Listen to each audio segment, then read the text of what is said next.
ফকির সন্ন্যাসী বিদ্রোহ থেকে শুরু করে তেভাগা আন্দোলন হয়ে এরপরে মহান মুক্তিযুদ্ধ এবং সবশেষ ২৪-এর গণঅভ্যুত্থান, রংপুরের জনসাধারণ, রংপুরের যে গণমানুষ রয়েছে তারা কিন্তু বাংলাদেশের স্বাধীনতা এবং সার্বভৌমত্বের প্রশ্নে বরাবরই অসামান্য অবদান রেখেছে এবং সেই গণমানুষের ভাবনা জানতে এই মুহূর্তে আমরা রয়েছি রংপুরে।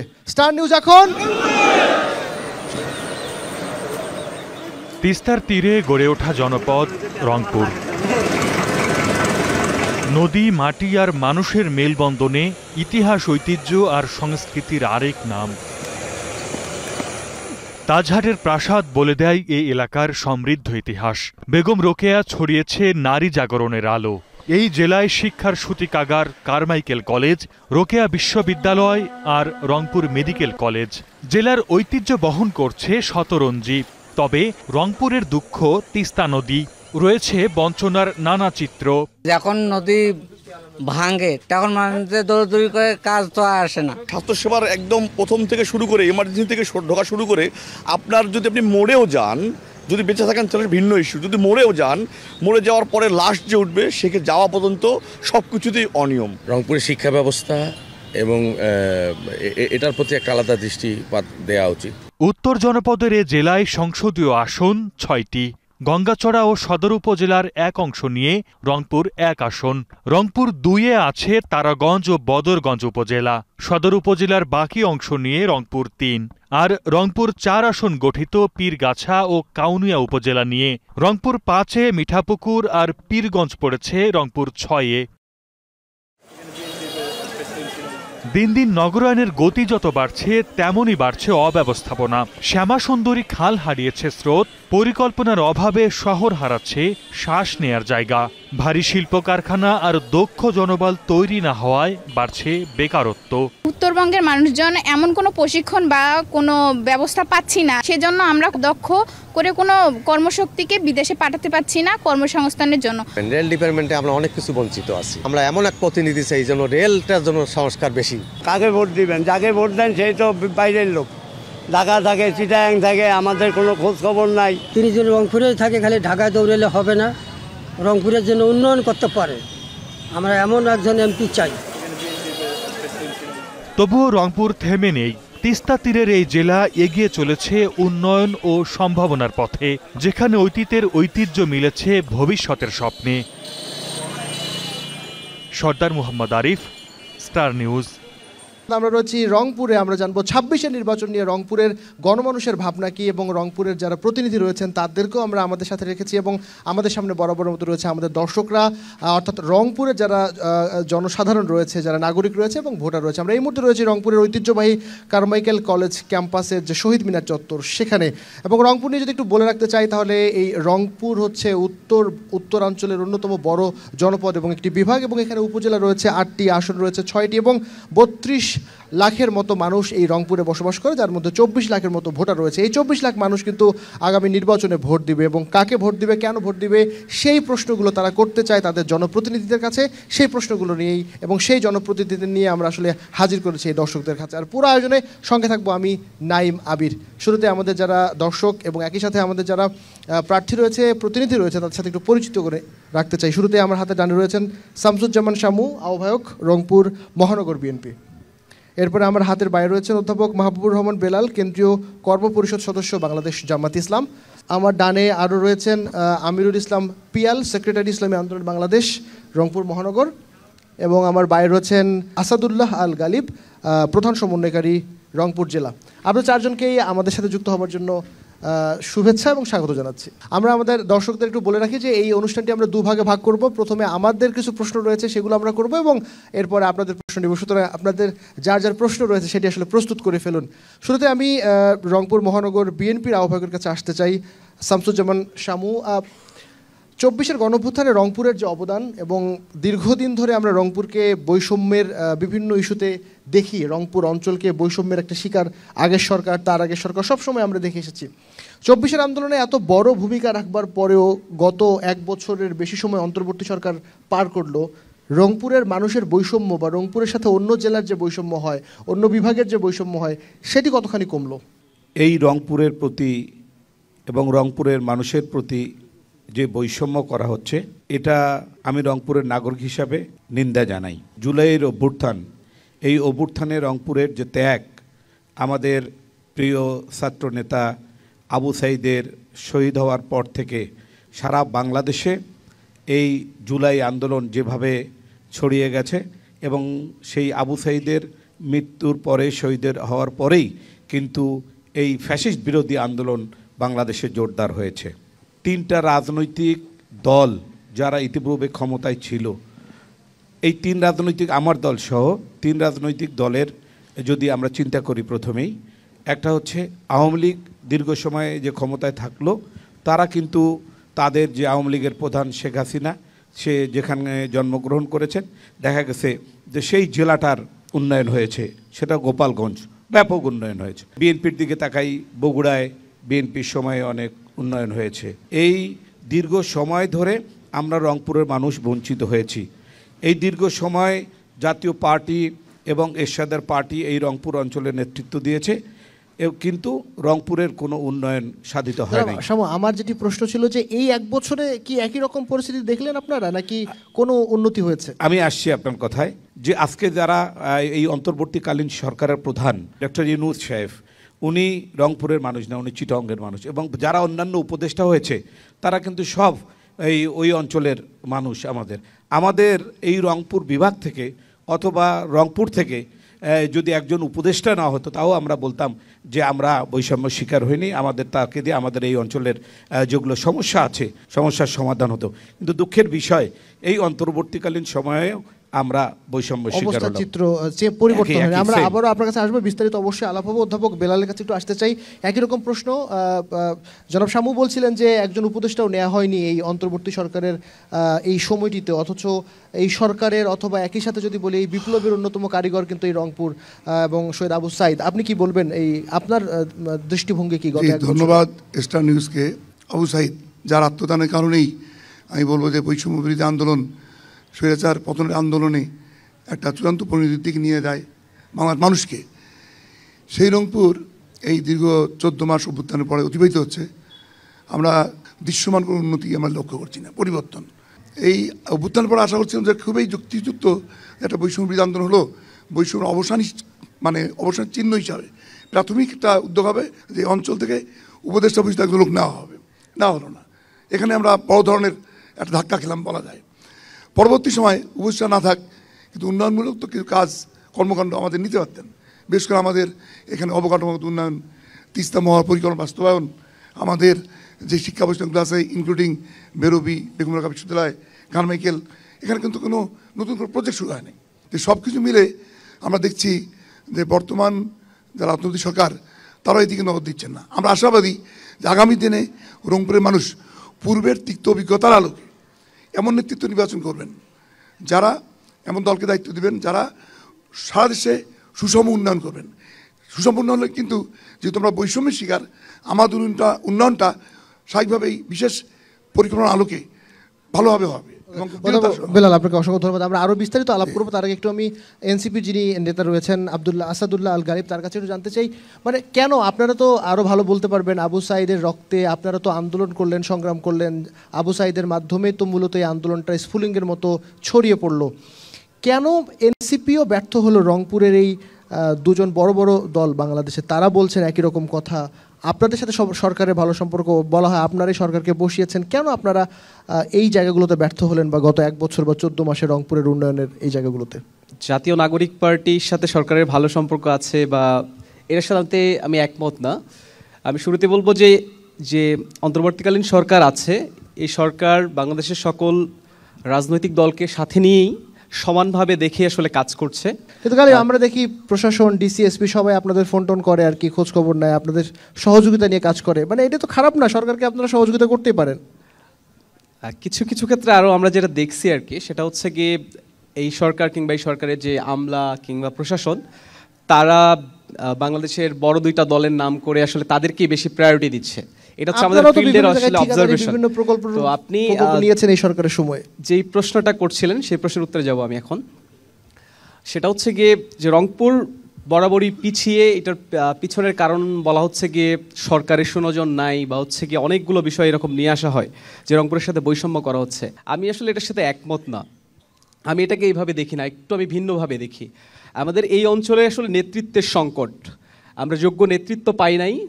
আমরা এই অঞ্চল থেকে যারা এর আগে নেতৃত্ব দিয়েছে তারা জোরালো ভূমিকা রাখতে পারে নাই, বিধায় রংপুর আসলে বঞ্চিত হয়েছে। এই দায় শুধু আমি অন্যদের উপর চাপাবো না, এই দায় আসলে আমাদের। আমরা যেভাবে আমাদের ভূমিকা রাখার প্রয়োজন ছিল, আমাদের নেতৃত্বের জোরালো অবস্থান রাখার কথা ছিল, সেটা আমরা পারি নাই, বিধায় আসলে আমরা বঞ্চিত হয়েছি। আমাদেরই ব্যর্থতা মনে করছেন?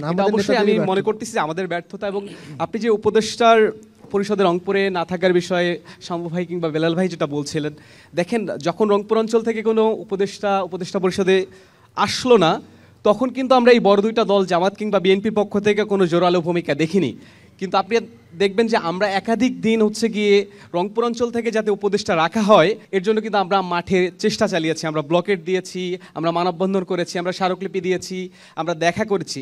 আমরা কিন্তু আমাদের জায়গা থেকে চেষ্টাটুকু করেছি অন্তত, কিন্তু আমরা অন্য দলগুলোর পক্ষ থেকে এই ধরনের কোনো দৃশ্যমান পদক্ষেপ মাঠে দেখিনি। তো এই জায়গায় আমি যদি দেখি যে রাজশাহীর কথা যদি বলি, রাজশাহীর মানুষের ভাগ্যের পরিবর্তনের জন্য বা তাদের স্বার্থে সকল রাজনৈতিক দল থেকে শুরু করে সবাই ঐক্যবদ্ধ থাকে। ওখানে রাজশাহী সংগ্রাম পরিষদ আছে, বা বিভিন্ন জায়গায় আমরা দেখছি যে কমন ইন্টারেস্টের জায়গায় ওই অঞ্চলের স্বার্থে সবাই এক থাকে। কিন্তু আমাদের যে উপদেষ্টা নাই, এই পয়েন্টে কিন্তু আমরা এক হয়ে মাঠে জোরালো ভূমিকার মধ্য দিয়ে যে উপদেষ্টা যুক্ত করব, সেই জায়গায় কিন্তু আমরা আসতে পারি। জনাব শামুর কাছে আসতে চাই, মানে এনসিপি নেতা অভিযোগ করছে আপনারা জোরালো ভূমিকা রাখেননি। আসলে কি রাখেননি, নাকি আপনারা কি করলেন তাহলে? না, আসলে কথাটা আমি মনে করি যে যুক্তিযুক্ত না, এই কারণেই যে বাংলাদেশ এই বর্তমানে যে অন্তর্বর্তী সরকার গঠন হয়েছে, তারপরে যখন উপদেষ্টা নেওয়া শুরু করেছেন, আমরা বিএনপির পক্ষ থেকে রংপুরের বিভিন্ন পর্যায়ে আমরা এটা নিয়ে আলোচনা করেছি, কথা বলেছি, এবং আমরা চেয়েছিলাম যে রংপুর বিভাগ থেকে, শুধু রংপুর না, রংপুর বিভাগ থেকে একজন উপদেষ্টা নেওয়া হোক। কিন্তু দুঃখের বিষয় নেওয়া তো হয় নাই, বরঞ্চ মিথ্যা প্রলোভন দেখিয়েছে বর্তমান যে সরকার প্রধান আছেন ডক্টর ইউনূস। তিনি বেগম রোকেয়া বিশ্ববিদ্যালয়ে এসেছিলেন এবং বলেছেন যে বর্তমান সরকারের আমলে রংপুর হবে সবচেয়ে এক নম্বর হবে রংপুর, রংপুর হবে সবচেয়ে গুরুত্বপূর্ণ জেলা বা শহর। কিন্তু অত্যন্ত দুঃখের বিষয়, এখন পর্যন্ত আমরা এমন কিছু দেখতে পেলাম না যে বর্তমান অন্তর্বর্তীকালীন সরকার রংপুরের উন্নয়নের জন্য এই কাজটা করবে। এটাতে এনসিপি নেতা বলছিলেন যে আপনাদেরও ব্যর্থতা আছে, যারা দীর্ঘদিন ধরে কাজ করছেন জনগণের জন্য। আমি এই প্রশ্নটি একটু জামাতের যিনি নেতা রয়েছেন অধ্যাপক বেলালের কাছে জানতে চাই যে আপনাদেরও ব্যর্থতা মনে করেন মানে এই ইস্যুতে? ব্যর্থতা এটা হতে পারে যে এটা সমন্বিত উদ্যোগ হয়তো আমরা নিতে পারি নাই, এটা হতে পারে, কিন্তু দলীয় অবস্থান থেকে আমরা বরাবরই চেষ্টা করি। যেমন আপনি যা বললেন যে এই সরকার গঠন হওয়ার পর উপদেষ্টা পরিষদের রংপুরের লোক নেওয়া উচিত, এটা আমরা দলীয় ফর্ম থেকে বলেছি। যেটা আমার ছোটো ভাই এনসিপি নেতা বললেন হয়তো যৌথভাবে জোটবদ্ধভাবে হয় নাই, কিন্তু এটাও ঠিক যে জোটবদ্ধভাবে হওয়ার প্রয়োজনটা কেন? তারা যারা অন্তর্বর্তী সরকারে অন্তর্ভুক্ত হলেন তারা তো আন্দোলনের মাধ্যমে হয় নাই, বিভিন্ন এলাকা থেকে দাবি উঠছে আর একটাকে নেওয়া হয়েছে। ব্যাপারটা এরকম না, ব্যাপারটা হলো একটা যৌক্তিক অবস্থান থেকে যারা সরকার গঠন করলেন বা যে প্রক্রিয়া সরকার হলো, সেখান থেকে খুব যৌক্তিক কারণেই রংপুরতে একজন উপদেষ্টা যাওয়ার কথা আমরা আশা করছিলাম। এটা না হওয়ার পর আমরা কিন্তু বলেছি, দলীয় ফোরাম বলেছি, কিন্তু আমরা সঙ্গত কারণে ওই একটা অভ্যুত্থানের পরে আবার অন্তর্বর্তী সরকারের বিরুদ্ধে আন্দোলন করব ওই চিন্তা হয়তো করি নাই, কিন্তু আমরা বলেছি। ধন্যবাদ আপনাকে। আমি যুক্ত করতে চাই একটু শামু ভাই এবং বেলাল ভাইয়ের প্রতি শ্রদ্ধা রেখেই বলবো যে আপনারা যেটা বলছেন যে আপনারা চেষ্টা করছেন, কিন্তু আমি যদি একটা উদাহরণটা নিই, যে কুমিল্লা বিভাগ নিয়ে যখন গিয়ে সাবেক খুনি হাসিনার সঙ্গে গিয়ে কুমিল্লা বিভাগের ওই সময় নেতাদের সাথে কথা হচ্ছিল, আমরা লাইভ দেখতেছিলাম যে ওইখানে হাসিনার একদম সামনাসামনি কুমিল্লা বিভাগের ওই সময়ের নেতা, যে হাসিনা বলতেছে কুমিল্লা বিভাগ কুমিল্লা নামে হবে না, উনি একদম স্পষ্ট ওনার সামনেই বলছেন যে না আমরা আপা কুমিল্লা নামেই বিভাগ চাই। এই যে অঞ্চলের স্বার্থে জোরালো ভূমিকা, নেতৃত্বের সর্বোচ্চ নেতৃত্বকে প্রশ্ন করা, এইরকম ক্ষেত্রে আমরা উত্তরাঞ্চলের যে বিএনপি এবং জামাতকে আমরা আসলে দেখি না। এটা নিয়ে আরো বিস্তারিত আলোচনা করবো। আমি আমিরুজ্জামান পিয়াল, সেক্রেটারি ইসলামী আন্দোলন বাংলাদেশের কাছে আসতে চাই। উপদেষ্টা রংপুর থেকে হয়নি, সেটি তো এক ধরনের বিষয় রয়েছে।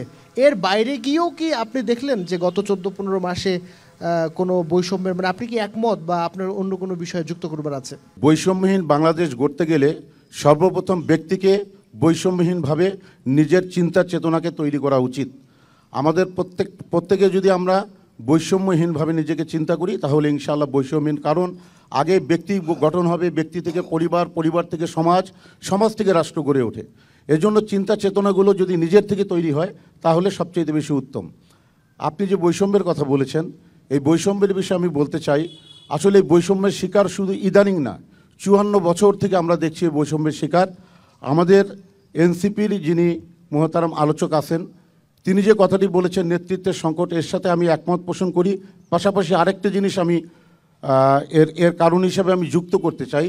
আমি মনে করি শুধু নেতৃত্ব নয়, সাথে নীতিরও প্রয়োজন আছে। আমরা ইসলামী আন্দোলন বাংলাদেশ, আলহামদুলিল্লাহ, আমরা আমাদের যে রাজনীতি আমরা যে ধারণ করি, আমাদের যে নীতি আমরা ধারণ করি, এই নীতি হলো বিশ্ব মানবতার মুক্তির দূত জনাবে মোহাম্মদ রাসূলুল্লাহ সাল্লাল্লাহু আলাইহি সাল্লাম যে নীতি দিয়েছিলেন, তিনি বলেছিলেন সেই ইরানি হোক আর বাংলাদেশি হোক আর অ্যারাবিয়ান হোক, যে প্রান্তের গোটা পৃথিবীটাই হলো এক জাতি। এবং আমরা মনে করি এই সমস্ত মানবতার যে কেন্দ্রবিন্দু, এটা আমাদের ভিতরে লালিত হওয়া দরকার। যদি আমরা এরকম ইসলামী যে নীতিটা আছে, এই নীতিটাকে ধারণ করে আমরা যদি কাজ করতে পারতাম তাহলে কারো প্রতি কোনো বৈষম্য থাকতো না।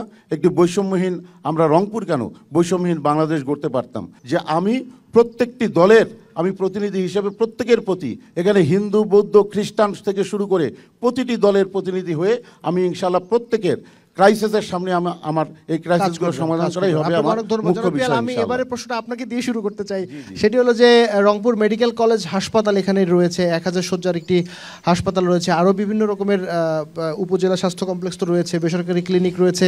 আমরা কাজ করছিলাম গত দুদিন ধরে, দেখছিলাম যে রংপুরের স্বাস্থ্য সেবার যে বেহাল দশা, মানে বিভাগ হবার কারণে বাকি 8টা জেলা থেকেও কিন্তু বেশিরভাগ রোগীকে এখানেই পাঠানো হয়। মানে কি দেখেন রংপুরের এই স্বাস্থ্য খাতের এই পরিস্থিতি, আপনার কাছে কি মনে হয়? চিকিৎসক সংকটের কথা আমরা শুনছিলাম, সিন্ডিকেট রয়েছে, এবং আগে আমরা শুনলাম যে আওয়ামী লীগের আমলে এক ধরনের সিন্ডিকেট হতো, এখন আর এক ধরনের সিন্ডিকেট হচ্ছে। আপনি কিভাবে দেখেন এই রংপুরের স্বাস্থ্য খাতের সংকটগুলোকে? আসলে এই রংপুরের স্বাস্থ্যগত সমস্যা শুধু আঞ্চলিক সমস্যা না, আপনি দেখেন আমাদের রাষ্ট্রীয় নীতিগত সমস্যা। আজকে আওয়ামী লীগের পিরিয়ডে আওয়ামী লীগের লোকজন, বিএনপির পিরিয়ডে বিএনপির লোকজন, এই যে আমাদের আত্মকেন্দ্রিক যে চিন্তা, এই আত্মকেন্দ্রিক রাজনৈতিক চিন্তা থেকে যতক্ষণ আমরা বের হয়ে আসতে না পারবো ততক্ষণ পর্যন্ত এই সমস্যাগুলো সমাধান করা সম্ভব নয়। একটা সিন্ডিকেট আছে, আমি আপনাকে বলি, রংপুর মেডিকেল কলেজ ধাপ মেডিকেল মোড়ে অবস্থিত। আপনি ভেবে দেখেন 33 নম্বর ওয়ার্ড, সেখান থেকে যদি একজন মাতা যদি অসুস্থ হয়, প্রসব বেদনা ওঠে, সেই মাতাকে নিয়ে আসতে ধরে রাস্তাতেই প্রাণ চলে যাচ্ছে, এরকম হয়। সেখানে কোনো মাতৃসেবা ক্লিনিক গড়ে ওঠে নাই। আমাদের এমন অনেক ওয়ার্ড আছে যেখানে আমাদের কাঁচা রাস্তা আসারও অনেক সংকট আছে। সেখানে যদি রাত্রি 2টার সময় কেউ অসুস্থ হয়ে যায় বা তার হার্টের রোগীর যদি একটা প্রাথমিক চিকিৎসার প্রয়োজন হয়, সেই চিকিৎসা দেওয়ার কিন্তু ব্যবস্থা আমাদের রংপুরে নাই। আমি এই বিষয়টাতে একটু গালিবের কাছে আসতেছি। জনাব গালিব, আমরা রংপুর মেডিকেল কলেজ নিয়ে কাজ করতে গিয়ে দেখলাম যে অ্যাম্বুলেন্সের সিন্ডিকেট আছে, মানে অ্যাম্বুলেন্স সিন্ডিকেট ছাড়া অ্যাম্বুলেন্স নড়ে না, পাওয়া যায় না। ওষুধের দোকান যারা ব্যবসা করে তাদেরও সিন্ডিকেট আছে, কর্মচারী যারা কাজ করে, ওয়ার্ড বয়, তাদেরও সিন্ডিকেট আছে। মানে 5 আগস্টের পরে বাংলাদেশে এমন সিন্ডিকেট আমরা, মানে কি দেখছেন আপনারা, কি করলেন এই ধরনের কাজে স্বাস্থ্যের মতো একটা গুরুত্বপূর্ণ জায়গায়? দেখেন, স্বাস্থ্য হচ্ছে মানুষের সব থেকে গুরুত্বপূর্ণ এবং হচ্ছে কি সব থেকে দুর্বল একটা জায়গা, যেটা নিয়ে সবাই আসলে অনেক বেশি কনসার্ন। এবং বাংলাদেশে যেটা হয়েছে, সব থেকে মানুষ যেই বিষয়ে দুর্বল সেটাকে সব থেকে শক্তিশালী পুঁজি করে আসলে এখানে ব্যবসা করা হয়, এখানে হচ্ছে গিয়ে নিজের ফায়দা হাসিল করে না হয়। তো বাংলাদেশের প্রত্যেকটা জায়গায় আসলে সিন্ডিকেট আছে, শুধুমাত্র যে রংপুরে বিষয়টা এরকম না। এবং এই সিন্ডিকেটগুলোর পিছনে আমরা বিগত সময়ে দেখেছি যে ফ্যাসিস্ট ছিল তাদের সিন্ডিকেট ছিল, এবং 5 আগস্টের পরে আমরা দেখেছি যে এই জায়গায় শুধু মানুষের পরিবর্তন হয়েছে। একটা দল চলে গেছে, অন্যান্য দলের মানুষরা হচ্ছে গিয়ে এই সিন্ডিকেটগুলো গড়ে তুলেছে। তো এখানে অবশ্যই রাজনৈতিক দলের সংশ্লিষ্টতা আছে। অন্যান্য দল কারা মূলত এখানে এই সিন্ডিকেট? এখানে তো হচ্ছে গিয়ে এক্সিস্টিং যেই রাজনৈতিক দলগুলো ছিল, এর বাইরে তো আর কেউ নাই। এবং পলিসি মেকিং থেকে শুরু করে সবখানে আসলে তারাই ভূমিকা রাখে। তো তাদের সম্পৃক্ততা ছাড়া এটা আসলে টিকায় রাখা কোনোভাবেই সম্ভব না। এটা হচ্ছে আমার একটা হচ্ছে ন্যাশনাল ক্রাইসিস, এর বাইরে আমার স্থানীয় ক্রাইসিস আছে এখানে। সেটা হচ্ছে গিয়ে বাংলাদেশের প্রত্যেকটা বিভাগীয় শহরে আপনার হচ্ছে গিয়ে স্পেশালাইজড হসপিটাল আছে, ইনস্টিটিউট আছে, যেমন এনআইসিভিডি, হার্ট ফাউন্ডেশন, এটা হচ্ছে গিয়ে সিলেটে আছে, চট্টগ্রামে আছে, রাজশাহীতে আছে, কিন্তু আমরা রংপুরে নাই। আপনার কিডনির সমস্যার জন্য আলাদা ইনস্টিটিউট আছে। এরকম বাংলাদেশে সব থেকে যেই রোগগুলো বেশি হয় এগুলোর উপর ভিত্তি করে হচ্ছে গিয়ে আমাদের একটা করে ইনস্টিটিউট গঠন করা হয়েছে, এরকম 8 থেকে 9টা ইনস্টিটিউট আছে, কিন্তু একটারও শাখা রংপুর বিভাগে নাই। জনাব বেলাল, আমরা তো শুনছিলাম যে নেতৃত্বের সংকটের ব্যাপার তো বারবার আসছে, কিন্তু আমরা গালিবের তরফ থেকে শুনলাম যে এই রংপুরের সিন্ডিকেটের বিষয়গুলো বা এই বিশেষ করে স্বাস্থ্যক্ষেত্রে রাজনৈতিক দল তো আসলে এই মুহূর্তে কারা কাজ করছে সবাই জানি, বিএনপি এবং জামাত। আপনি কি বলবেন, এই অভিযোগের তীর কি আপনাদের দিকেও বর্তায় কিনা? আসলে এটা গুরুত্বপূর্ণ প্রসঙ্গ এবং সিন্ডিকেট কিন্তু সবখানেই আছে, আমরা জানি সবখানেই, স্বাস্থ্য খাতে আছে, অন্যান্য খাতেও আছে। স্বাস্থ্য খাতটা আমাদের কাছে বেশি দৃশ্যমান হচ্ছে এই জন্যই, যেটা মানুষের খুব গুরুত্বপূর্ণ একটা সেক্টর। কিন্তু এখানে শক্তিশালী যদি প্রশাসন থাকতো এবং লোকাল লিডারশিপ যদি শক্তিশালী হতো, তাহলে কিন্তু সিন্ডিকেট ভাঙা সম্ভব। যেখানে সৎ অনেস্ট লিডারশিপ দরকার, কমিটি লিডারশিপ দরকার এবং জনগণকে সচেতনতা দরকার। আমি এই বিষয়ে একটু জনাব শামু তার কাছে আসতে চাই, বিএনপির আহ্বায়ক, জেলা মহানগর বিএনপির আহ্বায়ক। এই যে এত কথা হচ্ছে সিন্ডিকেট নিয়ে এবং যারা এই মুহূর্তে রাজনৈতিক দলের, আমরা তো বিএনপিকেই প্রধান দল, তারপরে যে আমাদের কথা যদি বলি মানে প্রধান দুটি দল, মানে আপনাদের উপর দায় বর্তায় কিনা, কি মনে করেন, বা এই সিন্ডিকেট নিরসনে আপনাদের করণীয় কি, বা এটা নিয়ে যদি একটু বলেন।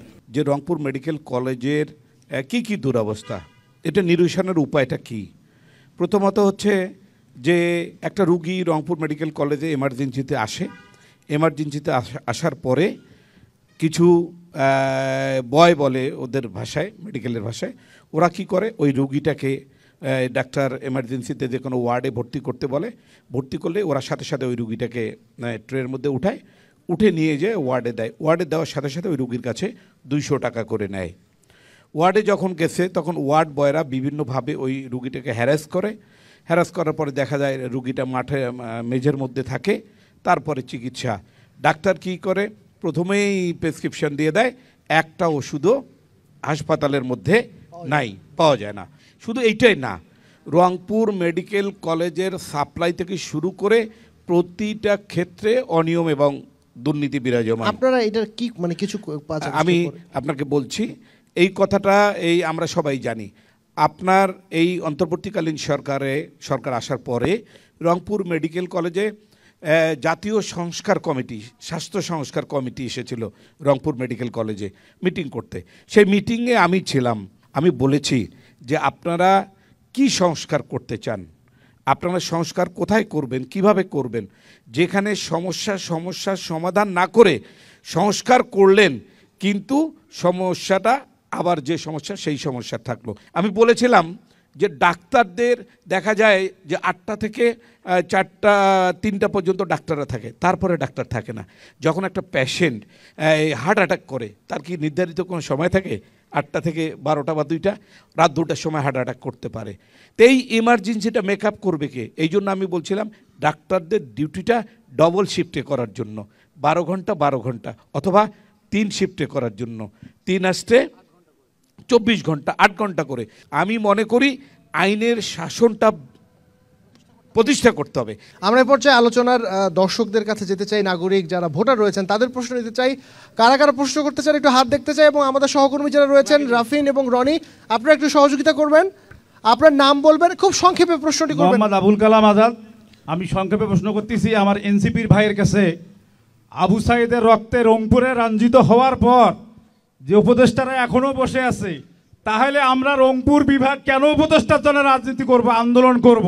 আমাদেরকে কেন রাজনীতি করতে হবে, আন্দোলন করতে হবে? এর জবাবটা ওনার কাছে আমি চাই। দ্বিতীয়ত হলো আমাদের যারা আছে, এই তিনজন যারা উপস্থিত আছে, তাদের কাছে আমার প্রশ্ন যে আপনারা এই রংপুরের আন্দোলনে, রংপুরে যে কোনো জিনিস করার জন্য সবাই একত্রতাবদ্ধ থাকবেন কিনা, এটাও একটু আপনাদের কাছে আমার প্রশ্ন। আর একজনের প্রশ্ন নিব, এরপরে আমরা আসবো। আমি শামু ভাইয়ের উদ্দেশ্যে বলছি। আমি Mohammad Abu Bakar Siddiqui, ex vice principal cantonment public school and college, Bir Uttam শহীদ মাহবুব সেনানিবাস। ভাইয়ের কাছে আমার প্রশ্ন, 26শে জুলাই এদেশের জনগণ রক্ত সেনাতর মধ্য দিয়া আজকে এখানে দাঁড়িয়ে মুক্তভাবে কথা বলার সুযোগ পেয়েছি, কিন্তু সেই সংস্কারের জন্য যে এত আন্দোলন, সেই সংস্কারকে, এই ভোটের আগে সংস্কারের পক্ষে মতামত প্রকাশ করার সুযোগে ওনাদের আপত্তিটা কোথায়, বা ওনারা করছেন না কেন, এই বিষয়ে ওনার কাছে আমার প্রশ্ন। আসসালামু আলাইকুম। আমরা একটু আঞ্চলিক প্রশ্নগুলোতে বেশি থাকবো। আর একটা প্রশ্ন নিব, আমরা রংপুর অঞ্চলের সমস্যা নিয়ে কথা বলবো। জাতীয় পর্যায়ের আলোচনা কম করব রংপুরকে। জি, আসসালামু আলাইকুম, আমি মুফতি সালেহ আহমদ মুহিত, প্রিন্সিপাল আল মাকবুল তাহফিজুল কোরআন হিফজ মাদ্রাসা। আমার প্রশ্ন হচ্ছে আমিরুজ্জামান পিয়াল সাহেবের কাছে যে আমাদের রংপুরের মানুষ খুবই সহজ সরল, এই আমাদের রংপুরের মানুষদেরকে নিয়ে আপনারাও বললেন যে বরাবরই যারা আসে তারা তাদের নেতৃত্ব, তাদের দল গোছানো নিয়ে ব্যস্ত থাকে। তো আমার আমিরুজ্জামান পিয়াল সাহেবের কাছে প্রশ্ন থাকবে, আপনি কি আসলেই রংপুরের উন্নয়ন করবেন নাকি আপনিও আপনার দল গোছানো নিয়ে ব্যস্ত থাকবেন? এটা উত্তর দেবেন। আপনার কার কাছে প্রশ্ন? আমিরুজ্জামান পিয়াল। সবার জন্য আমি কাজ করব, কোনো দলের প্রতিনিধি নয়, আপনাদের সকলের খাদেম হয়ে আমি কাজ করব ইনশাআল্লাহ। এজন্য বৈষম্যহীন একটি পৃথিবী গড়ার জন্যই আগমন ঘটেছিল আপনার আমার নবী জনাবে মোহাম্মদ রসুল্লাহ সাল্লাহ আলিয়া সাল্লামের। তিনি সেটা করেছিলেন এবং আমরা ধর্ম, মত, জাতি সমস্ত নির্বিশেষে একটি বৈষম্যহীন, শুধু রংপুর নয়, ইনশাআল্লাহ আমরা চেষ্টা করব বৈষম্যহীন একটি বাংলাদেশ গড়ে তোলার জন্য, স্বনির্ভর এবং স্বাধীনতা, সার্বভৌমত্ব, আঞ্চলিক অখণ্ডতা রক্ষা করে আমরা আমাদের ইনশাআল্লাহ নিজেরা ইনশাআল্লাহ আমাদের সম্পূর্ণ চেতনা নিয়ে আমরা দাঁড়িয়ে যাব। আমি ইনশাআল্লাহ প্রতিশ্রুতিবদ্ধ সবার কাছে যে আমি কোনো দলের নয়, আমি প্রত্যেকের হয়ে ইনশাআল্লাহ কাজ করব এবং সকলের অধিকার নিশ্চিত করার জন্য আমি অবিশ্রান্তভাবে কাজ করে যাব ইনশাআল্লাহ। জনাব শামু, যেটি নিয়ে আলোচনা হচ্ছিল যে জুলাই সনদের প্রশ্নে আপনারা বোধহয় একটু নেতিবাচক ধারণার আমাদের এই দর্শক বলছিলেন, কি বলবেন তার উত্তরে?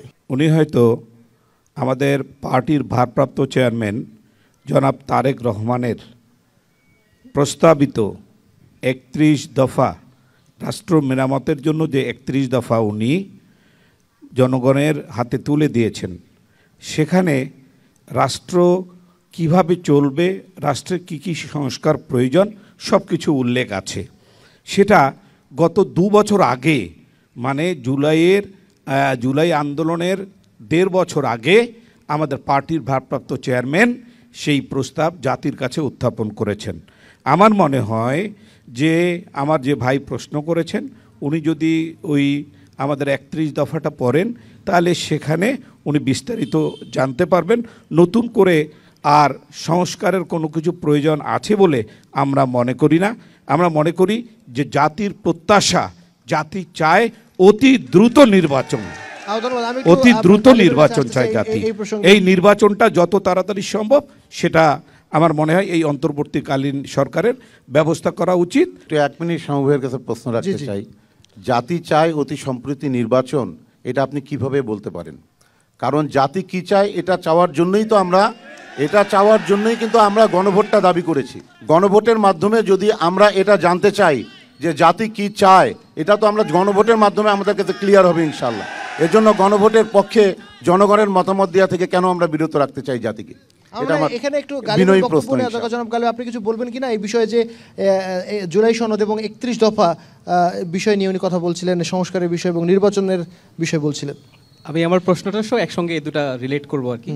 তো যেহেতু যে আবু সাইদের আত্মত্যাগের মধ্য দিয়ে এই বিপ্লবের শুরু, তো স্বাভাবিকভাবে আমাদের সকলেরই প্রত্যাশা ছিল যে এই সরকার আসলে আবু সাইদের রংপুরকে প্রাধান্য দিবে। প্রাধান্য না দিলেও অন্তত তার যে সমতার ভিত্তিতে যেটা পাওনা ছিল সেটা অন্তত তারা পূরণ করবে, কিন্তু তারা সেটা করেনি। এইটা যেমন ঠিক, একই সাথে আমরা কিন্তু দেখছি যে বিগত সময়গুলোতে হচ্ছে গিয়ে প্রতারণার ইতিহাস। আমরা যদি 71-এ দেখি, 71-এ যারা জীবন দিয়েছে, যারা লড়াই করেছে, তারা কিন্তু ক্ষমতা নেয়নি, আরেকটা গোষ্ঠী এসে ক্ষমতা দখল করে এবং তারা যারা লড়াই সংগ্রাম করছে তাদের যে আকাঙ্ক্ষা সেটা বাস্তবায়ন করেনি। একইভাবে যদি আমরা দেখি 90-এ যারা আন্দোলন সংগ্রাম করেছে, তারা আন্দোলন সংগ্রাম করে ঘরে ফিরে গেছে। ঘরে ফিরে যাওয়ার পরে ক্ষমতায় আসছে আর একটা সুবিধাভোগী গোষ্ঠী, এই গোষ্ঠী কিন্তু হচ্ছে গিয়ে প্রত্যাশা পূরণ করেনি। তো আমরাও যার ফলে মনে করেছিলাম এটা তাদের করা উচিত ছিল, তারা করবে না বিধায় আমরা দাবি জানিয়েছিলাম যে আমার এই অঞ্চলের উপদেষ্টা লাগবে, কারণ এর আগের ইতিহাস প্রতারণার ইতিহাস। সো আমরা আর প্রতারিত হতে চাই না, এর জন্যই আমরা দাবি জানিয়েছিলাম যাতে করে আমাদের রংপুর অঞ্চল থেকে, এই উত্তর অঞ্চল থেকে উপদেষ্টা পরিষদে উপদেষ্টা রাখা হয়।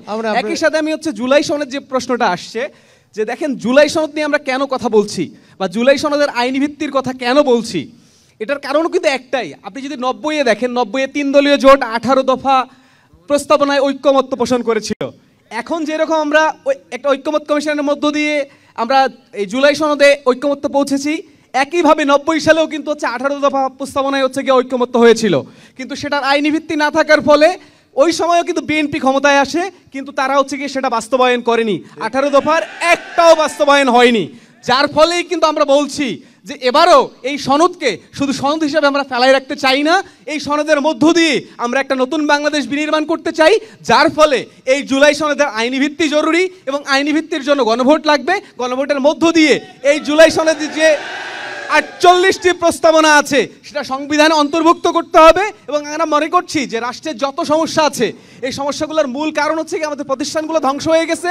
এই প্রতিষ্ঠানগুলোকে যদি আমরা নতুন করে গড়তে চাই তাহলে এই জুলাই সনদ সংবিধানে অন্তর্ভুক্ত করে আমাদের যে সংবিধান নতুন করে রচনা হবে এবং আমরা এই 2025 সালে একটা নতুন সংবিধান চাই।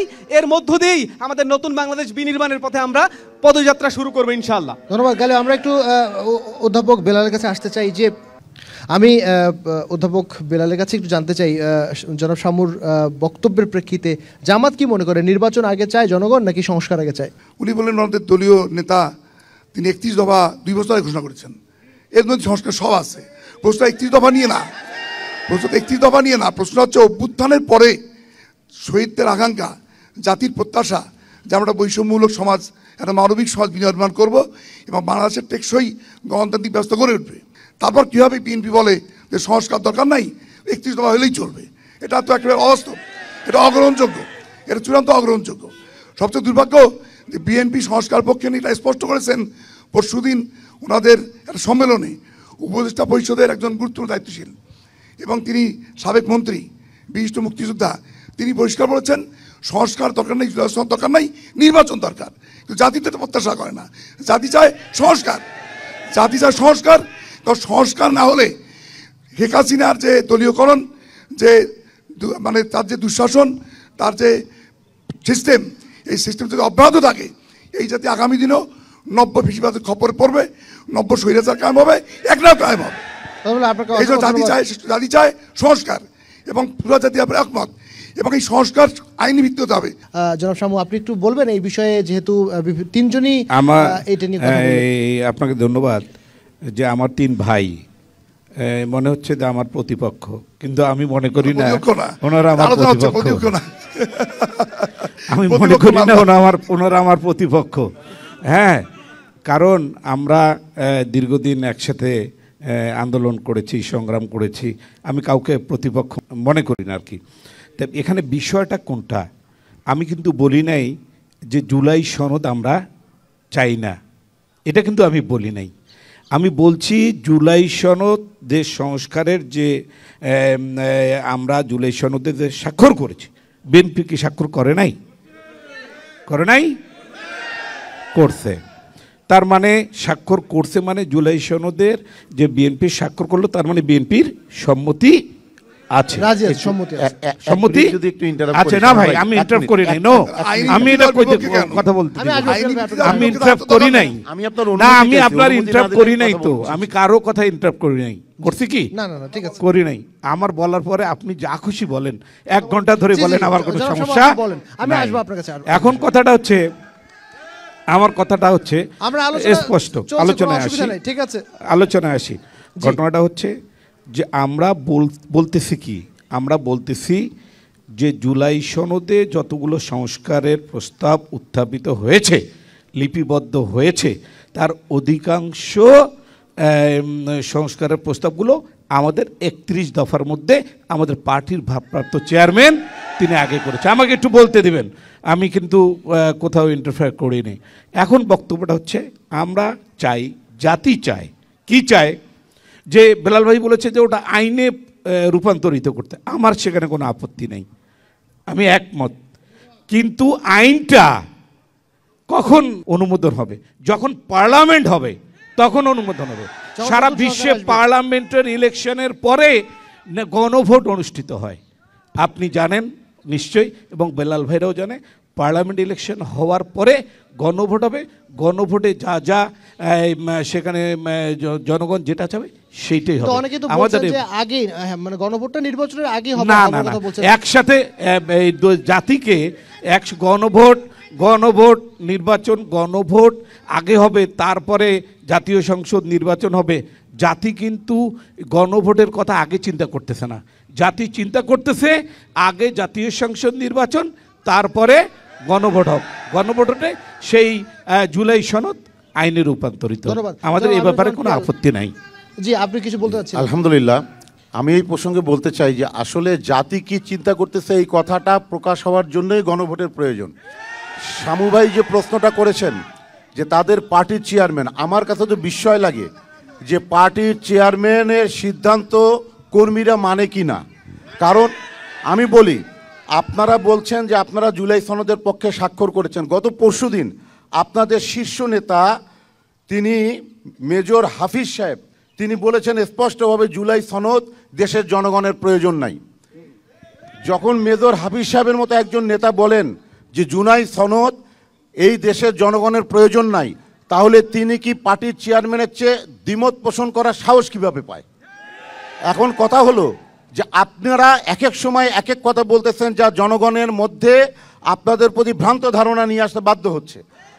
আমরা দেখেছি, আমি একটি কথা স্পষ্টভাবে বলি ভাই, আমরা দেখেছি যারাই বাংলাদেশকে গড়ার চেষ্টা করেছে এবং যারা প্রাণ দিয়েছে, বিসর্জন দিয়েছে, তাদেরকেই পরবর্তীতে রক্ত দিয়ে এর ঋণ শোধ করতে হয়েছে। ৭৪-এর একদলীয় শাসন যখন জাতি অতিষ্ঠ হয়ে গেছিল, বাকশাল গঠন করার পরে জাসদের প্রায় ৩০-৪০ হাজার লোক হত্যা করলো শেখ মুজিবুর রহমান, সে সময় এই ফ্যাসিস্ট থেকে দেশকে বাঁচাইছে যে আর্মি অফিসাররা, এবং তারা যখন ইন্ডেমিনিটিকে যেহেতু এটার একটা আইনি ভিত্তি ছিল না, সেহেতু তাদের পরবর্তীতে আবার শেখ হাসিনা এসে তাদেরকে ফাঁসি কার্যকর করছে। কথা ঠিক কিনা?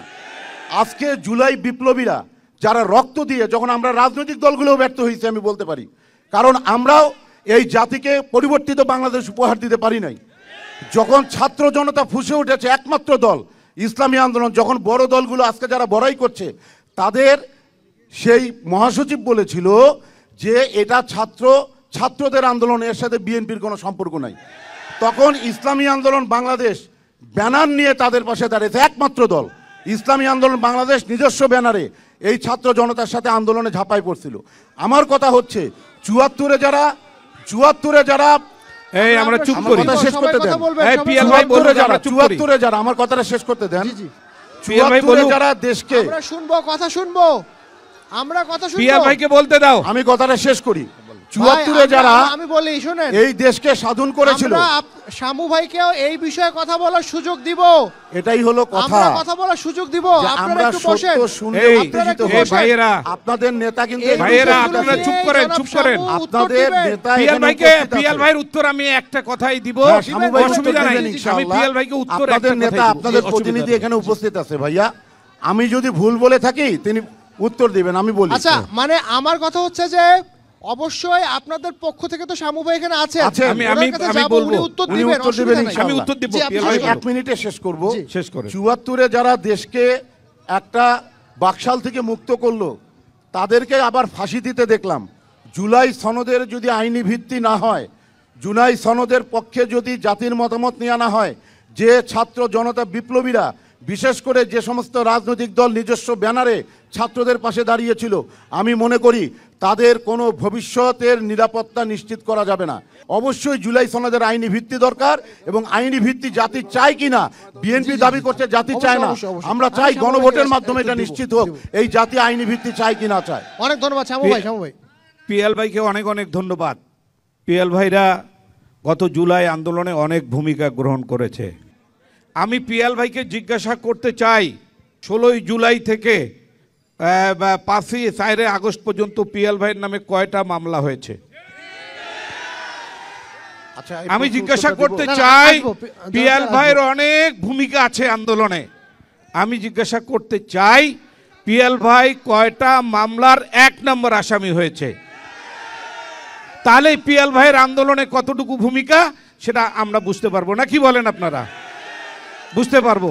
ঘটনাটা হচ্ছে, বলা যত সহজ, করাটা তত সহজ নয়। পিএল ভাই মার্কেটের সামনে 200-150 জন মৌলানা ভাইদেরকে নিয়ে দাঁড়ালেন, আর আন্দোলনে সব ভূমিকা রাখলেন, আর 6টা-7টা মার্ডার মামলা সহ যত মামলার আসামি আমরা হলাম, দেখা যাবে কোন পার্টির নেতা কর্মীরা বেশি আসামি হয়েছে। আমি মনে করি সেই পার্টির নেতা কর্মীদের তত বেশি জুলাই আন্দোলনে ভূমিকা ছিল। এটাই হলো ফার্স্ট, এটা হচ্ছে প্রথম কথা। এটা হচ্ছে যদি অন্য কোনো রাজনৈতিক দল জামাতে ইসলাম একটা মামলায় জামাতে ইসলামের যদি 200 থাকে বিএনপির 100 আছে, তার মানে জামাতে ইসলামেই বেশি আন্দোলন করেছে আমি বলবো।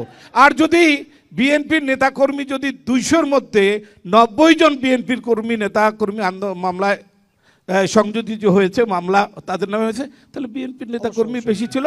এইটা জাতি নিরূপণ করবে এবং রংপুরের প্রশাসন ভালো করে জানে এবং আমরা সবাই জানি। অতএব আন্দোলনে ওই যে ভাইয়ের সংগঠন যে খুব ভূমিকা রাখছে, তাহলে তো প্রশাসন ভাইকেই আগে মামলা করিয়া ভাইকে আগে অ্যারেস্ট করতো। আমরা তো মাটির তলে ঢুকেছিলাম। 1 মিনিটেই আমি শামু ভাইয়ের প্রশ্নের উত্তর দিতে চাই। আসলে আপনারা যেটা বলছেন আর শামু ভাই যেটা বলছেন আমি তার সাথে একমত নই। এজন্যই যে মামলায় শুধুমাত্র আন্দোলনের মানদণ্ড যদি আপনি নির্ধারণ করতে চান সেটা ঠিক নয়। আপনারা হিসাব করে দেখবেন, ইসলামী আন্দোলন বাংলাদেশ বুদ্ধিবৃত্তিক রাজনীতি করেছে। ইসলামী আন্দোলন বাংলাদেশ আবু সাঈদকে যেদিনকা শহীদ করা হয়েছে সেদিন পার্কের মোড়ে তাদের নেতা কর্মীদেরকে নিয়ে তারা অবস্থান ছিল। আজকে ইসলামী আন্দোলন বাংলাদেশের কোনো নেতা কর্মীর বিরুদ্ধে কোনো দুর্নীতি নাই, কোনো টাকা চুরির অভিযোগ নাই। এই মামলা যতগুলো হয়েছে সবচাইতে প্রতিহিংসামূলক মামলার শিকার হয়েছে বিএনপি, এটা আমি স্বীকার করি। প্রতিহিংসামূলক মামলা শিকার হয়েছে জামাতে ইসলাম, স্বীকার করি। কারণ তারা সঠিক নেতৃত্ব দিতে পারেন নাই, তারা এমন জায়গায় এমন কাজ করেছেন এবং তাদের নেতাদের নামে যে সমস্ত দুর্নীতির অভিযোগ, এই দুর্নীতির অভিযোগ ইসলামী আন্দোলন বাংলাদেশের কোন নেতার নামে এই দুর্নীতির কোনো অভিযোগ নাই। এই কথাটার সাথে আমি একমত না। আজ পর্যন্ত আমাদের তথ্য অনুযায়ী থাকলাম না, আমাদের নামে দুর্নীতির অভিযোগ ভাই পাইলেন এবং নীতিতে কোথায় পাইলেন আমি এটা বুঝলাম না। বিরুদ্ধে কোনো দুর্নীতির অভিযোগ নাই পিয়াল ভাই, এই মামলার মধ্যে অধিকাংশ মামলা না আমরা দুর্নীতি করলাম কিভাবে এটা আমি তো বুঝলাম না। আমাদের রাজনীতি কোথা থেকে করে না না, আমার বক্তব্যটা পিয়াল ভাই বললে আমাদের নামে দুর্নীতির অভিযোগ, বেলাল ভাই বলবো, অসুবিধা নাই। আমরা ক্ষমতায় থাকলাম না, আমরা দুর্নীতি কোথায় দুর্নীতি করলাম এটা পিয়াল ভাইকে একটু যদি উনি সুন্দরভাবে বলে। ধন্যবাদ আপনাকে। আমরা একটু অধ্যাপক বেলালের কাছে ভাই বলুন, আপনি কি বলবেন এই বিষয়ে? আমি কিন্তু দুর্নীতি বলছি, অভিযোগ আছে। আমরা একটু সবাই শুনি, আপনারা দেখেন দুর্নীতির অভিযোগগুলো কোথায় কোথায় আছে। জনাব পিয়াল, আমরা আসবো, আবার আপনাকে সুযোগ দেওয়া হবে, আমরা দীর্ঘক্ষণ আলোচনা করব। আজকে চাঁদাবাজির অভিযোগ, দুর্নীতির অভিযোগ ইসলামী আন্দোলনের বিরুদ্ধে কিন্তু নাই। জি জি জনাব সেক্রেটারি, আপনার কাছে আসবো। জি জি, আমার মনে হয় আমরা একটু শুনবো আপনাদের প্রার্থীরা কথা বলছেন, আমরা একটু শুনবো। প্রশ্ন আসবো ভাই, আসবো। জি জি অধ্যাপক বেলাল, আমার মনে হয় আলোচনাটা খুব গুরুত্বপূর্ণ, এখানে বিতর্কের দরকার নাই। জুলাই অভ্যুত্থানে কোন দলের কি ভূমিকা ছিল জাতি ভালো জানে। এখানে বিএনপির ভূমিকা কি, জামাতের ভূমিকা কি, ইসলামী আন্দোলনের ভূমিকা কি, এখানে দাবি করার দরকার নাই যে আমি একটা মিছিল নিয়ে গেলে আমি চ্যাম্পিয়ন, এটা বলার দরকার নাই, বা মামলায় সেরা আমি চ্যাম্পিয়ন, এটা বলার দরকার নাই। আমি মনে করি যে সবারই কম বেশি ভূমিকা ছিল, তবে হ্যাঁ পরিমাণে কম বেশি অবশ্যই আছে। কেউ এক বোতল পানি দিয়ে সরে গেছে, ওটা একটা আন্দোলন সাপোর্ট। কে একদিন মিছিল করছে, ওটাও একটা আন্দোলনের ভূমিকা। কিন্তু সার্বিকভাবে 16 বছরের স্বৈর শাসনের বিপক্ষে বিএনপি এবং জামাত যেভাবে আন্দোলন করেছে সেভাবে তো অনেক দল করে নাই, সত্য কথাটা। হয়তো ইসলামী আন্দোলন ভূমিকা রাখছে, হয়তো ইসলামী আন্দোলন ভূমিকা, কিন্তু এখানে এখানে এখানে আসবো ভাই, এখানে আমি বলছি 1 লক্ষ নেতা কর্মীকে নিয়ে প্রথম 144 দ্বারা ভঙ্গ করতে শাহেকে চর্ম নাই, জাতি এটা ভুলে নাই, এটা লেখা আছে। আচ্ছা 1 লক্ষ নেতা কর্মীকে নিয়ে শাহেকে চর্ম নাই, 144 দ্বারা ভঙ্গ করতে 11 জন জাতির কাছে লিখিত আছে। মামলা শিকার হয়েছি, সত্য কথা। মূল প্রসঙ্গ এখন সামনে আমরা কিভাবে এগিয়ে যাব। আমরা সামনে আমি বলি আমাদের সবাইকে বুঝতে হবে যে সামনে আমরা দেশটা কিভাবে এগিয়ে নেব। এটাকে আবার নব্য শহীদার কাম হবে কিনা, একনায়কতন্ত্র আসবে কিনা, আবার অভ্যুত্থান প্রয়োজন হবে কিনা, আবার গণহত্যা হবে কিনা, এইটা যদি না হয় সেই ব্যবস্থা তো করতে হবে নাকি। জি জি আপনাকে ধন্যবাদ। সেই ব্যবস্থার লক্ষ্যেই আমি মনে করি সংস্কার প্রয়োজনীয়। ধন্যবাদ, জাতি নিরাপদে থাকবে ইনশাআল্লাহ। অনেক ধন্যবাদ। আমরা আসবো জনসভা আসবো। আমাদের যেমন দেশকে এগিয়ে নিতে হবে, আমাদের আলোচনাটাও এগিয়ে নিতে হবে। একটা বিষয় আমরা আসলে আটকে থাকবো না, আবারও আসবো। আমরা একটু দর্শকদের কাছে আসতে চাই, নতুন করে অনেক প্রশ্ন আছে আমি জানি। আমাদের সহকর্মী জি আপনি নাম বলবেন এবং কাকে প্রশ্ন করবেন সংক্ষেপে প্রশ্ন করবেন, শুধুমাত্র প্রশ্ন, সময় আসসালামু আলাইকুম। স্বল্পতা আছে আমাদের। আসসালামু আলাইকুম, আমি একটা প্রশ্ন করতে চাই। জি জি, আসসালামু আলাইকুম। আমি প্রশ্ন করতে চাই শ্রদ্ধেয় বেলাল মামাকে। বেলাল মামার উদ্দেশ্যে আমার এই প্রশ্ন, আপনারা জুলাই সনদ চাচ্ছেন, হা ভোট চাচ্ছেন, না ভোট চাচ্ছেন, এবং একই সাথে সারা বাংলাদেশে 300 প্রার্থী ঘোষণাও করে দিয়েছেন, এবং প্রত্যেক দিন আপনাদের নির্বাচনী প্রচারণা চলতেছে। আমাদের ওয়ার্ডেও মহিলা মিটিং, পুরুষ মিটিং দিয়ে বেলাল মামার সরব প্রচারণা চলতেছে। তাইলে আপনারা একসাথে সংস্কারও চাচ্ছেন, আবার নির্বাচনও চাচ্ছেন, দুই দিকেই আছেন, এইটা একটু ক্লিয়ার করবেন। আরেকটা বিষয়, আমরা ফেসবুকে অনেক সময় দেখি, একটা মিনিট, আরেকটা বিষয়, ফেসবুকে অনেক সময় দেখা যায় যে ইসলামী দলগুলোকে ভোট দিলেই নাকি জান্নাতের টিকিট পাওয়া যাবে। এইটা কত যুক্তিসঙ্গত, এইটা একটু জানাবেন। আমরা কিন্তু বিএনপি হোক আর জামাত হোক বা ইসলামী আন্দোলন হোক, সবাই একটা নির্বাচনের প্রত্যাশা করছি, কিন্তু এর আগেই তো সম্ভব সংস্কার, এর আগেই তো সম্ভব গণভোট, এর আগেই সব পাস হয়ে যাবে। কাজেই নির্বাচন তৎপরতা চালানোর দরকার নাই, এটা কর না। যদি কোনো দল তাদের নির্বাচনী প্রার্থী ঘোষণা বিলম্ব করেন তাদের ব্যাপার, নির্বাচন ফেব্রুয়ারিতে হবে এটা আমরা দাবি করছি, এখনো সেই মতে আছি। সেখানে সামনে গিয়ে আমরা নির্বাচনী তৎপরতা চাচ্ছি, নির্বাচন তত জোশনীয় না। আপনাদের প্রার্থী নাই, তারা বিএনপির সুনির্দিষ্ট প্রার্থী নাই, তার কার পক্ষ নিয়ে কাজ করবে? এই প্রশ্নটা একেবারে সম্পূর্ণ মিথ্যা। জামাত বা কোনো ইসলামী দল এই কথা বলে নাই। চ্যালেঞ্জ করছি যে ভোট দিলে জান্নাত পাওয়া যাবে, চ্যালেঞ্জ করলাম। মিথ্যা প্রচার, এটা কেউ প্রমাণ করতে পারবে না, পরিষ্কার চ্যালেঞ্জ করলাম। আমরা এই কথা বলি না, আপনি শেষ প্রশ্নটা করবেন। জান্নাত পাওয়া যাবে। আমরা চুপ করি সবাই। আপনি শেষ করেন, আমরা একেবারে শেষ প্রশ্ন নিচ্ছি, আমাদের হাতে সময় স্বল্পতা এবং একই সাথে আলো কমে যাচ্ছে। শেষ করবেন, শেষ প্রশ্ন। রংপুরের আন্দোলন সংগ্রামের পরীক্ষিত সৈনিক বিএনপির আহ্বায়ক সামু ভাইকে বিনয়ের সাথে প্রশ্ন করছি, 2-3টা প্রশ্ন আমার আছে। একটা প্রশ্ন একবারে শেষ করবো ভাই, একবারে শেষ করবো। জাতীয় পার্টি আওয়ামী লীগের অন্যতম দোসর, কিন্তু আমরা অত্যন্ত পরিতাপের সঙ্গে লক্ষ্য করলাম কয়েকদিন আগে সামু ভাই তার অফিসে আনন্দ উৎসব মুখরে জাতীয় পার্টির নেতাদেরকে বরণ করে নিয়েছে। আমরা কি এর মাধ্যমে এই মেসেজ পাই কি না যে বিএনপি জাতীয় পার্টিকে বরণ করার মাধ্যমে জাতীয় পার্টি তথা আওয়ামী লীগকে পুনর্বাসন করার চেষ্টা করতেছে কি না? সমস্ত দলের লোকজন, বাংলাদেশের মানুষ নির্বাচনে লেভেল প্লেইং ফিল্ড চায়। একটা দল এটার পক্ষে বিপক্ষে কোনো কথাই বলতেছেন না, কিন্তু আমরা অত্যন্ত পরিতাপের সঙ্গে লক্ষ্য করছি রংপুর একটা শান্তিপ্রিয় দেশ। বাংলাদেশের সমস্ত আন্দোলন সংগ্রামে রংপুরের জোরালো ভূমিকা রয়েছে, কিন্তু আমরা লক্ষ্য করলাম রংপুরে মাহবুব রহমান বেলাল, আমিনুজ্জামান পিএলের অনেক ফেস্টুন সরিয়ে সেখানে যুব দলের ফেস্টুন লাগানো হয়েছে। একাধিকবার অভিযোগ করলেও সামু ভাই কোনো জবাব দিতে পারেন নাই।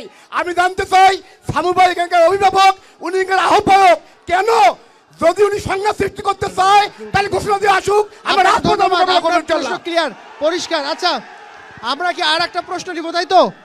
আচ্ছা রাফিন, সবাই চুপ করি, সবাই চুপ করি। এ ভাইরা আপনি কথা বলবেন, তার আগে আমি একটু বলে দেই, উত্তেজনা দরকার নাই, উত্তর দিব। আমরা নেতারা কিন্তু উত্তেজিত হই নাই।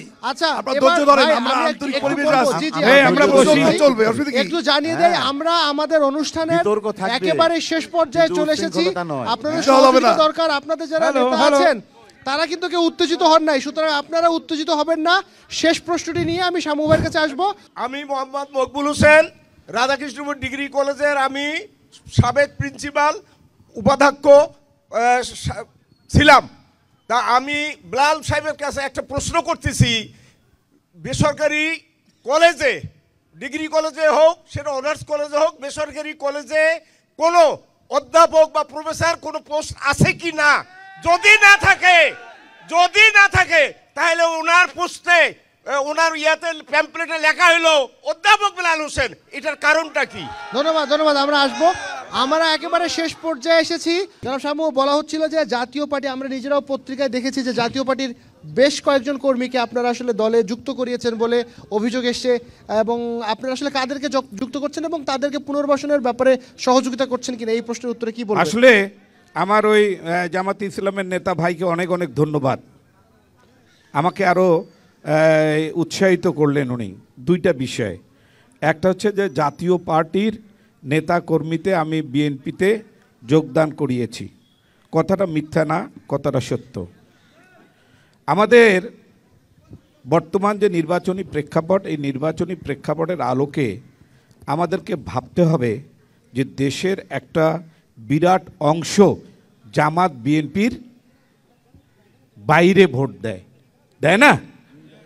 তা আজকে যদি আমার সেটা অপরাধ হয়, জাতীয় পার্টিকে যারা সাপোর্ট করে, ভোট দেয়, জাতীয় পার্টির নেতা নয়, তাদেরকে যদি তারা যদি স্বইচ্ছায় জাতীয় পার্টি থেকে পদত্যাগ করে আসে, যদি আমার সেইটা অপরাধ হয়ে থাকে, তাহলে যে আর একটা ধর্মের মানুষকে কিভাবে জামাতি ইসলামের দাড়িপাল্লা দিয়ে, যারা দাড়িপাল্লাকে কখনো বিশ্বাস করে না, সেভাবে মিছিল করানো হয়েছে, সেটা যদি অপরাধ না হয় তাহলে আমারটা নিশ্চয়ই অপরাধ না? আমি এখনো বলি, ভাইকে আমার বলি, বিএনপিতে আমরা কয়েকটা ক্যাটাগরির লোককে যোগদান করতে দিব না। একটা হচ্ছে মূল কথা, সমাজ বিরোধী, ফ্যাসিস্টের সরাসরি দোসর, চাঁদাবাজ, মাদক ব্যবসায়ী, এদেরকে বিএনপিতে আমরা কখনো স্থান দেই নাই, আগামীতেও দেব না। কিন্তু যারা সাধারণ ভোটার, আমরা তাদেরকে অবশ্যই বিএনপিতে জায়গা দেব, এবং জামাতি ইসলামের ভাইয়েরা অলরেডি দেওয়া শুরু করেছে। এবার আমি একটু অলরেডি দেওয়া শুরু করেছে, পিয়াল ভাইও দেওয়া শুরু করেছে।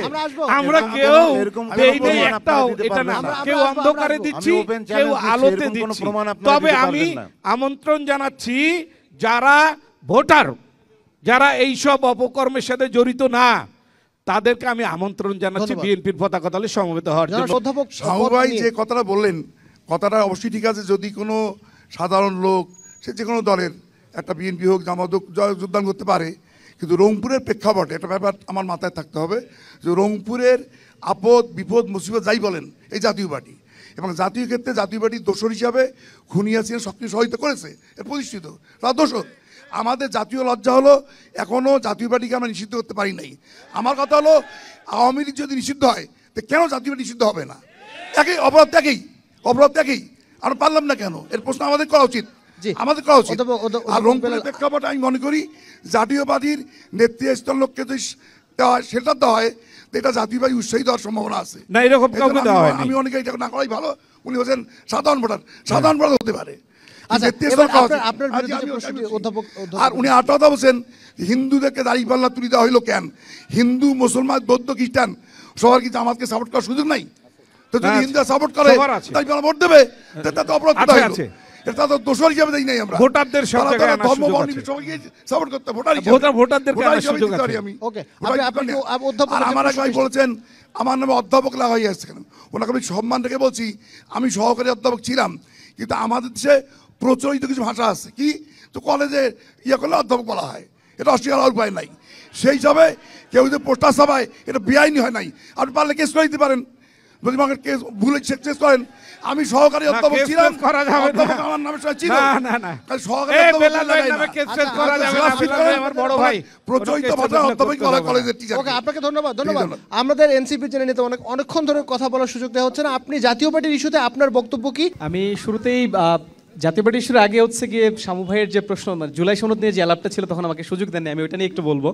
যে আমরা এখানে যে এনভায়রনমেন্ট এখন দেখলাম, যে এদিক থেকে চিৎকার চেঁচামেচি, এই দিক থেকে, যেখানে আমাদের এখানে যারা আছে তাদের কিন্তু রিপ্রেজেন্টেশন এখানে আছে, আমরা কিন্তু এখনই সহনশীল আচরণ করতে পারছি না। এখন যদি এই এতগুলো মানুষের জীবনের পরেও যদি আমরা একটা নতুন কালচার ডেভেলপ না করতে পারি, আমরা যদি পরিবর্তন না নিয়ে আসতে পারি, তাহলে তো আবার নতুন করে জীবন দিতে হবে, আবার ফেসিবাদ ফিরে আসবে। তো এই জায়গায় এর জন্যই আমরা কিন্তু বলছি আমরা নির্বাচনের পক্ষে। নির্বাচন নিয়ে আমাদের কোনো প্রশ্ন নাই। যারা আন্দোলনে এখানে যারা আছে সবার ভূমিকা আছে, আমার সামনে যারা আছে সবার আন্দোলনে ভূমিকা আছে। আমরা সবাই ঐক্যবদ্ধভাবে মাঠে আন্দোলন করেছি, সংগ্রাম করেছি, আমরা এই বিজয় ছিনিয়ে আনছি। যাতে করে এই বিজয়কে আমরা ধরে রাখতে পারি, এর জন্য যেটা প্রয়োজন, যেমন দেশের সংস্কার প্রয়োজন, একই সাথে রাজনৈতিক দলগুলোতেও কিন্তু সংস্কারের প্রয়োজন আছে। আমরা কিন্তু দেখছি বিএনপি কিংবা জামাতের, বিশেষ করে বিএনপির বিভিন্ন কাউন্সিলে দেখা যাচ্ছে যে সেখানে তাদের তৃণমূলের যারা নেতাকর্মী আছে, যারা এতদিন ত্যাগ স্বীকার করেছে, হামলা মামলার শিকার হয়েছে, তাদেরকে বঞ্চিত করা হচ্ছে, তাদেরকে যোগ্য জায়গা দেওয়া হচ্ছে না, নানানভাবে নানানজনকে হচ্ছে কি দোষরদেরকে হচ্ছে কি সুযোগ করে দেওয়া হচ্ছে। এই যে আপনাদেরকেও হচ্ছে গিয়ে নিপীড়িত হইতে হচ্ছে, নির্যাতিত হইতে হচ্ছে, এখান থেকে পরিবর্তনের জন্য কিন্তু আমাদের যেটা লাগবে সেটা হচ্ছে গিয়ে সংস্কার। এর জন্যই আমরা সংস্কারের কথা বলছি। এবং শামু ভাই বলছিল যে নির্বাচনের পরে গণভোট, যে কোনো একটা বিপ্লবের পরে, যে কোনো বিপ্লবের পরে সবার আগে যেটা হয় যে আগের কনস্টিটিউশনকে ছুঁড়ে ফেলে দেওয়া হয়, নতুন করে কনস্টিটিউশন তৈরি করা হয়। এবং নতুন করে কনস্টিটিউশন তৈরি করার প্রক্রিয়া হচ্ছে হয় আমাকে গণপরিষদের মধ্য দিয়ে যাইতে হবে, অথবা গণভোটের মধ্য দিয়ে আমাকে কনস্টিটিউশনাল পাওয়ারটা নিয়ে আসতে হবে। এর বিকল্প নাই। আপনারা পৃথিবীর যে কোনো হচ্ছে গিয়ে ইতিহাস ঘেটে দেখেন, এই দুটাই প্রসেস, এই দুটার বাইরে কোনো প্রসেস নাই। আপনারা যেটা বলতেছেন সংসদ ইলেকশন আগে হবে তারপরে গণভোট, তাইলে আপনারা হাসিনার ওই ফেসিবাদকে মেনে নিলেন, হাসিনার ওই সংবিধানকে মেনে নিলেন, তাইলে এই 2000 মানুষ যারা জীবন দিল কিংবা যারা আহত হইল, পঙ্গুত্ব বরণ করলো, সবার সাথে প্রতারণা করা হইল এবং হাসিনার ফেসিবাদকে আবার ফিরাই নিয়ে আসা হইল। 30 সেকেন্ড সময় দিতে পারবো। জাতীয় পার্টির বিষয়ে আপনার কোনো বক্তব্য আছে? জাতীয় পার্টির বিষয়ে, জাতীয় পার্টির বিষয়ে আমি বলবো শেষ করব। জাতীয় পার্টি পলিসিগত দিক থেকে আওয়ামী লীগের সাথে ছিল। সো এই জায়গা থেকে আওয়ামী লীগের যেই দশা হয়েছে, জাতীয় পার্টির একই দশা হওয়া উচিত, জাতীয় পার্টিকে নিষিদ্ধ করা উচিত। কিন্তু রংপুরের প্রেক্ষাপটে যেটা শামু ভাই বলছিল, যারা আন্দোলনে আমাদের পক্ষে ছিল, সে যদি জাতীয় পার্টির হয় কিংবা আওয়ামী লীগের হয়, আমরা যেটা বলছি ওই সময় আন্দোলন চলাকালীন সময় কেউ যদি সেটা ছেড়ে দিয়ে মাঠে আসে, তাহলে তাদের নিয়ে আমাদের কোনো প্রশ্ন নাই।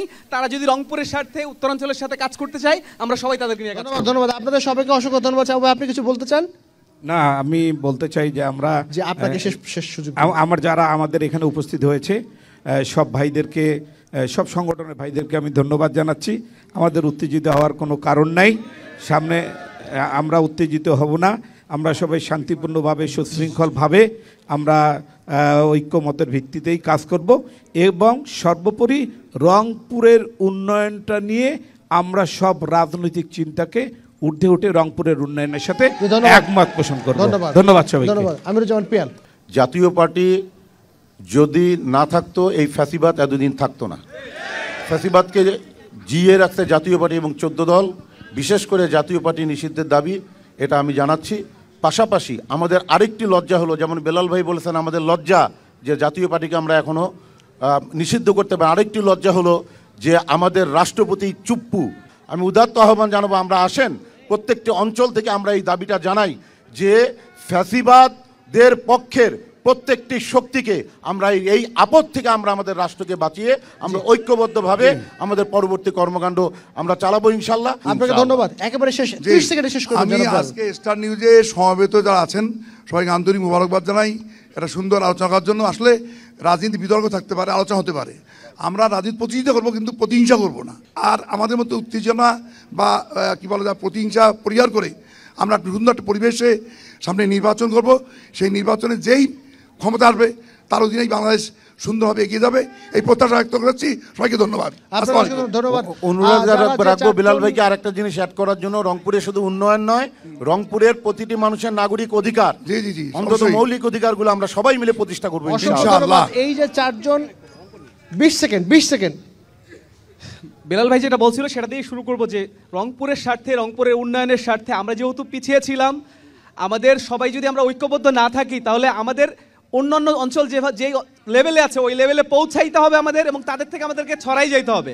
এই জায়গা থেকে সকলের প্রতি আহ্বান থাকবে, রংপুরের স্বার্থে আমরা ঐক্যবদ্ধ থাকব, রংপুরের যেই জিনিসগুলো নাই সেগুলোর স্বার্থে আমরা ঐক্যবদ্ধভাবে কাজ করব, এবং আমরা আগামীতে নেতৃত্ব নির্বাচনের ক্ষেত্রে যে লাঙ্গল কিংবা হচ্ছে গিয়ে জাগার সওয়াল চিন্তা না করে যে যোগ্য মানুষ, সেই যোগ্য মানুষকে নির্বাচন করব, যোগ্য মানুষের মাধ্যমেই আমরা আগামী রংপুরকে নির্মাণ করব ইনশাআল্লাহ। ধন্যবাদ। রংপুরের যারা জনসাধারণ এখানে উপস্থিত হয়েছেন, যারা প্রশ্ন করেছেন, ভোটার এবং বিশেষ করে নাগরিক রয়েছেন, একজন ভাই প্রশ্ন করেছিলেন যে যেই হোক না কেন সামনের দিনগুলোতে রংপুর প্রশ্নে আপনাদের জনপ্রতিনিধিরা এক থাকবেন কিনা, সেটি তো পরিষ্কার। এখানে যে 4 জনই আছে তাদের মধ্যে মতবিরোধ রয়েছে, মত পার্থক্য রয়েছে, সেটি গণতন্ত্রের সৌন্দর্য। কিন্তু দিন শেষে তারা সবাই এতটুকু বলেছেন আমাদের স্টার নিউজের আজকের আয়োজনে যে পরবর্তীতে যেই নির্বাচিত হোক না কেন দেশের স্বার্থে, রংপুরের স্বার্থে, রংপুর অঞ্চলের যে বৈষম্যের যে দীর্ঘদিনের অপবাদ বা অভিযোগ এবং একই সাথে বৈষম্যের শিকার এই অঞ্চলের মানুষ, তারা সবাই এক থাকবেন। এটি আজকের স্টার নিউজের আজকের আয়োজনের সবথেকে বড় প্রাপ্তি বলে আমার মনে হয়। আশা করছি আপনারা সবাই ভালো থাকবেন, সুস্থ থাকবেন। 26-এর নির্বাচন নিয়ে নতুন কোনো জেলায় আবারও দেখা হবে। সেই পর্যন্ত ভালো থাকবেন। শুভ সন্ধ্যা। ধন্যবাদ।